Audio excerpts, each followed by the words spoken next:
Kemudian menjalankan tugas sesuai dengan kompetensinya, tidak melakukan yang di luar keahlian dan tanggung jawabnya. Kemudian berlaku benar, objektif dan menjaga rahasia pekerjaan. Dan bekerja keras, jujur, dan bertanggung jawab.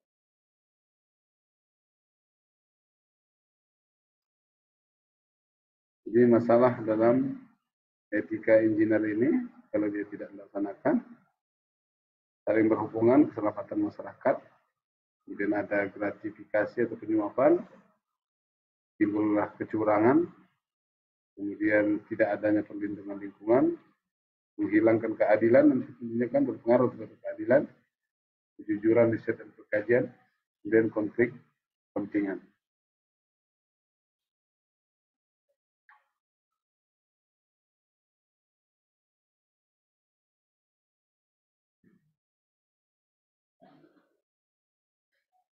Jadi seorang engineer cukup kalau mendapatkan ilmu yang terkait dengan dasar engineering, metode penyelesaian masalah, serta desain dan perancangan. Akan dirasakan kurang atau menjadi kurang sebagai seorang engineer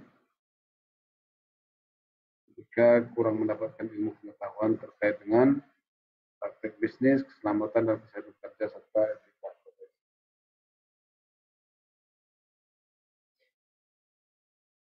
Dasar perilaku engineer dalam menghindari konflik, yaitu ya tentunya etikanya sebagai seorang engineer harus dipegang dengan kuat. Kemudian hukum, atas aturan dan sanksinya, kemudian moral, perilaku yang diterima secara umum berdasarkan agama dan budaya. Kemudian gambaran dari keseluruhan etiket, hukum, dan moral tersebut itulah merupakan etika. Jadi seorang engineer harus berperilaku sopan, santun saat berinteraksi dengan sesama dalam konteks sosial kemasyarakatan. Cara makan, dress code, dan lain sebagainya, semua dalam perilaku kehidupan kita harus dilaksanakan dengan sebaik-baiknya.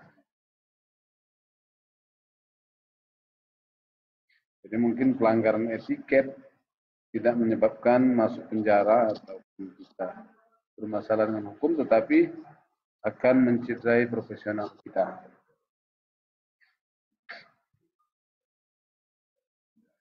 Dan tentunya dalam profesi tersebut ada namanya hukum,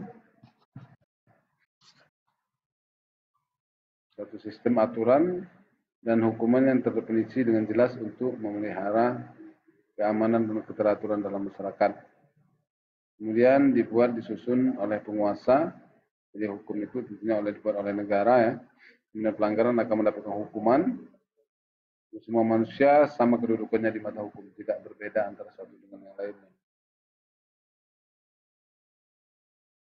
Kemudian kalau moral, norma individu yang terkait dengan perilaku salah satu salah atau benar, serta baik atau buruk berdasarkan latar belakang kehidupan, keyakinan agama, serta pengaruh lingkungan. Budaya atau agama, sebagai contoh judi, sabung ayam, minum alkohol, dan lain sebagainya, merupakan sesuatu yang terlarang dalam budaya dan agama. Kemudian kontroversi terkait isu moral, misalnya perawatan kesehatan adalah hak setiap orang, dan lain sebagainya. Di dalam etika engineer juga terdapat mungkin konflik kepentingan juga atau kontroversi, di mana kita harus melakukan itu walaupun secara moral mungkin atau secara etika di masyarakat tidak boleh dilakukan. Nah, suatu kode atau sistem norma yang mendefinisikan perilaku moral pada kelompok masyarakat tertentu. Jadi ini pengertian dari etika kita selaku seorang insinyur. Yang paling jelas adalah bagaimana kita menjalankan profesi insinyur kita sebagai seorang teknik betul-betul menerapkan ilmu yang kita pelajari. Jadi kalau sudah itu yang kita kerjakan, maka kita tidak akan menyimpang